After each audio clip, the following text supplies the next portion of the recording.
Hey guys, welcome back to our channel. Today I'll be showing you how I revamped my groundnut soup, and it came out super nice and super yummy.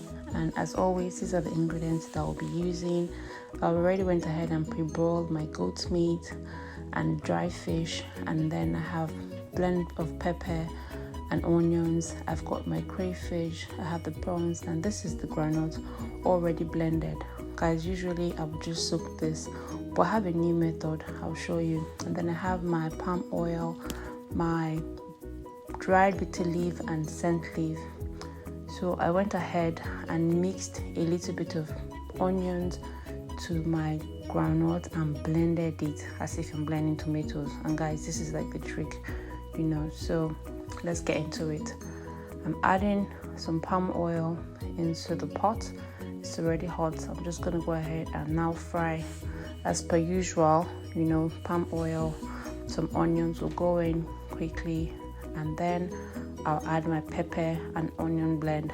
I'll allow this to fry on its own for a few minutes, and then I'll go ahead and add my goat meat.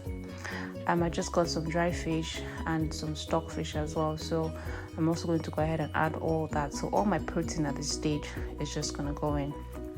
Guys, if you know me by now, you know that we like to add a lot of things when we're making groundnut soup or when we're making any soup. So all the whole traffic is going in: shaki, bomo, dry fish, Titus fish, mackerel, all the works, everything is going in there. And this is what it looks like.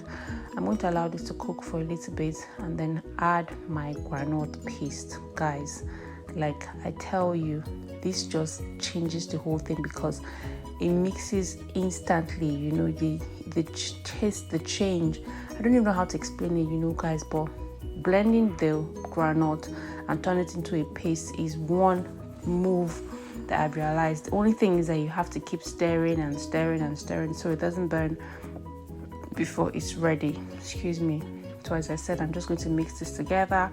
It's more like the way you make egusi. Some people actually blend their egusi and turn it into a paste. Some people like to fry the egusi dry while they're mixing the pepper and the onions, but like I said, this method is fail-proof. It was super yummy. It was really nice, and as you can see, it's already thick.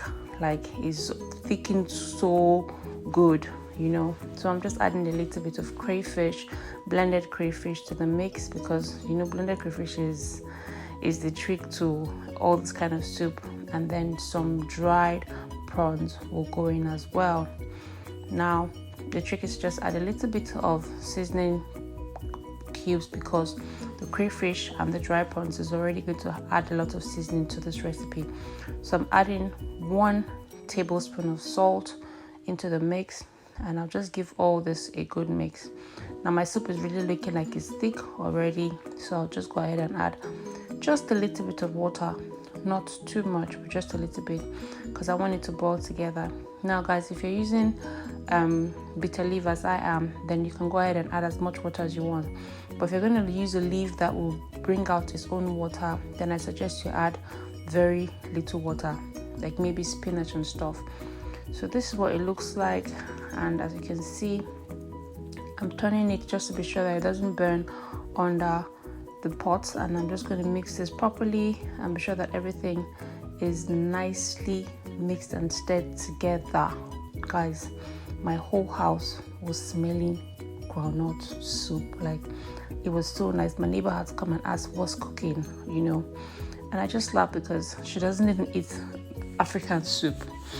Anyways, so this is what it looks like after it's been boiling for about, say, 10 to 15 minutes.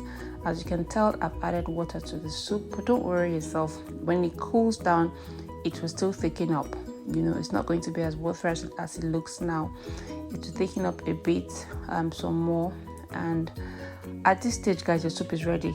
To be honest, if you don't even want to add leaf or anything to it, then you don't have to. But I like to have my vitamins as well, so a little bit of bitter leaf is going in, and some scent leaf just to spice things up.